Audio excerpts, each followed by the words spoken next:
गुरुर्ब्रह्मा गुरुर्विष्णु गुरुर्देवो महेश्वर गुरुर्साक्षात् परब्रह्म तस्मै श्री गुरुवे नमः। त्वमेव माता च पिता त्वमेव त्वमेव बन्धुः सखा त्वमेव त्वमेव विद्या द्रविणं त्वमेव त्वमेव सर्वं मम देव देव। इस अध्याय में शुक्ला के स्वामी का तीर्थ यात्रा से लौटना और धर्म की आज्ञा से शुक्ला के साथ श्राद्धादि करके देवताओं से वरदान प्राप्त करने का वर्णन किया गया है।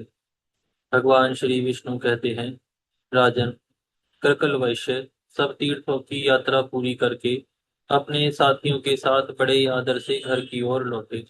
वे सोचते थे, मेरा संसार में जन्म लेना सफल हो गया।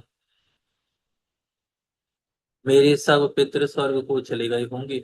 वे इस प्रकार विचार कर ही रहे थे कि एक दिव्य रूपधारी विशालकाय पुरुष उनके पितामहों को प्रत्यक्ष रूप से बांधकर सामने प्रकट हुए और बोले, वैश्य, तुम्हारा पुण्य उत्तम नहीं है। तुम्हें तीर्थ यात्रा का फल नहीं मिला। तुमने व्यर्थ ही इतना परिश्रम किया। इतना सुनकर प्रखल वैश्य दुख से पीड़ित हो गए। उन्होंने पूछा, आप कौन हैं जो ऐसी बात कह रहे हैं? मेरे पिता और पितामह क्यों बांधे गए हैं?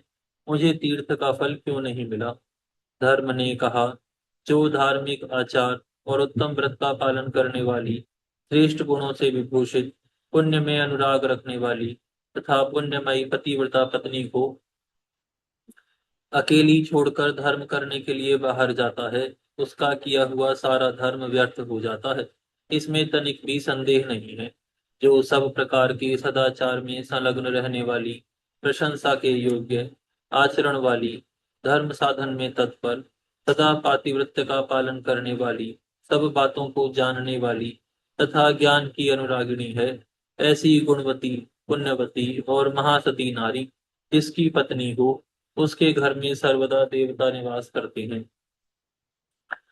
पितृ भी उसके घर में रहकर निरंतर उसके यश की कामना करते रहते हैं। गंगा जी आदि पवित्र नदियां, सागर, यज्ञ, गौ, ऋषि तथा संपूर्ण तीर्थ भी उस घर में मौजूद रहते हैं।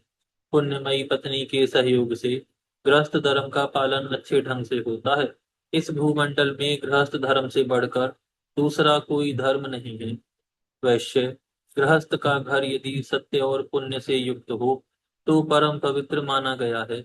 वहां सब तीर्थ और देवता निवास करते हैं। गृहस्थ का सहारा लेकर सब प्राणी जीवन धारण करते हैं। गृहस्थ आश्रम के समान दूसरा कोई उत्तम आश्रम मुझे दिखाई नहीं देता।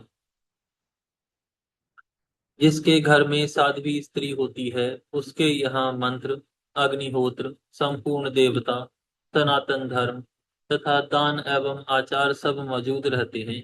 इसी प्रकार जो पत्नी से रहित है, उसका घर जंगल के समान है। वहां किए हुए यज्ञ तथा भांति भांति के दान सिद्धिदायक नहीं होते। साध्वी पत्नी के समान कोई तीर्थ नहीं है। पत्नी के समान कोई सुख नहीं है तथा संसार से तारने के लिए, कल्याण साधन के लिए पत्नी के समान कोई पुण्य नहीं है। जो अपनी धर्मपरायणा सती नारी को छोड़कर चला जाता है, वह मनुष्यों में अधम है। ग्रह धर्म का परित्याग करके तुम्हें धर्म का फल कहाँ मिलेगा? अपनी पत्नी को साथ लिए बिना जो तुमने तीर्थ में श्राद्ध और दान किया है, उसी दोष से तुम्हारे पूर्वज बांधे गए हैं। तुम चोर हो और तुम्हारे ये पितृ भी चोर हैं, क्योंकि इन्होंने लोलुपतावश तुम्हारा दिया हुआ श्राद्ध का अन्न खाया है। तुमने श्राद्ध करते समय अपनी पत्नी को साथ नहीं रखा था।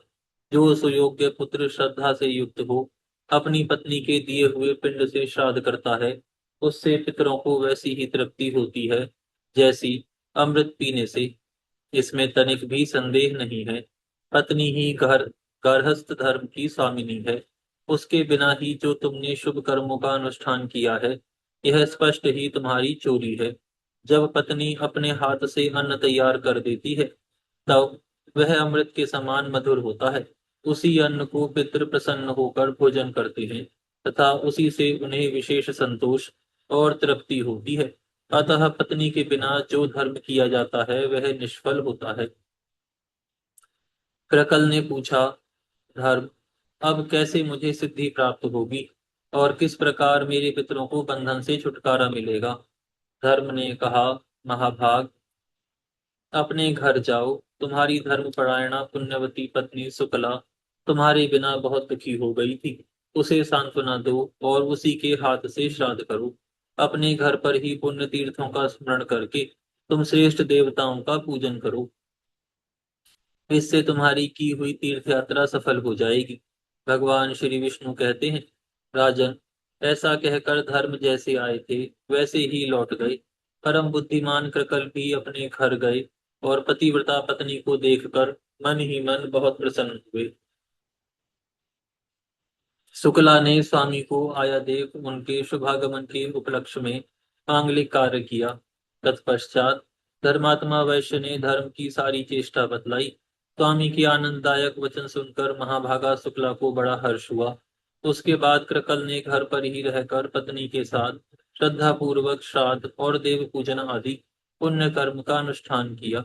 इससे प्रसन्न होकर देवता, पितृ और मुनिगण विमानों के द्वारा वहां आए और महात्मा कृकल और उसकी महानुभाव पत्नी दोनों की सराहना करने लगे।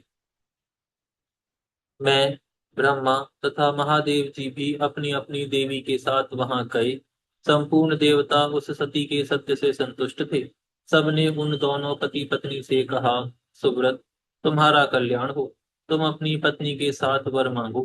प्रकल ने पूछा, देववरों, मेरे किस पुण्य और तप के प्रसंग से पत्नी सहित मुझे वर देने को आप लोग पधारे हैं? इंद्रदेव ने कहा, यह महाभागा शुक्ला सती है। इसके सत्य से संतुष्ट होकर हम लोग तुम्हें वर देना चाहते हैं। यह कहकर इंद्र ने उसके सतीत्व की परीक्षा का सारा वृतांत थोड़े में कह सुनाया। उसके सदाचार का महात्म्य सुनकर उसके स्वामी को बड़ी प्रसन्नता हुई। हर्षोल्लास से कृकल के नेत्र द्रववा गए। धर्मात्मा वैश्य ने पत्नी के साथ समस्त देवताओं को बारंबार साष्टांग प्रणाम किया और कहा, महाभाग देवगण, आप सब लोग प्रसन्न हो। तीनों सनातन देवता ब्रह्मा, विष्णु तथा शिव हम पर संतुष्ट हो तथा अन्य जो पुण्यात्मा ऋषि मुझ पर कृपा करके यहाँ पधारे हैं वह भी प्रसन्नता प्राप्त करें। मैं सदा भगवान की भक्ति करता रहूं। आप लोगों की कृपा से धर्म तथा सत्य में मेरा निरंतर अनुराग बना रहे। तत्पश्चात अंत में पत्नी और पितृ के साथ मैं भगवान श्री विष्णु के धाम में जाना चाहता हूँ।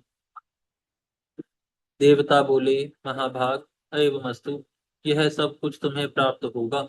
भगवान श्री विष्णु ने कहा, राजन, यह कहकर देवताओं ने उन दोनों पति पत्नी के ऊपर फूलों की वर्षा की तथा ललित मधुर और पवित्र संगीत सुनाया।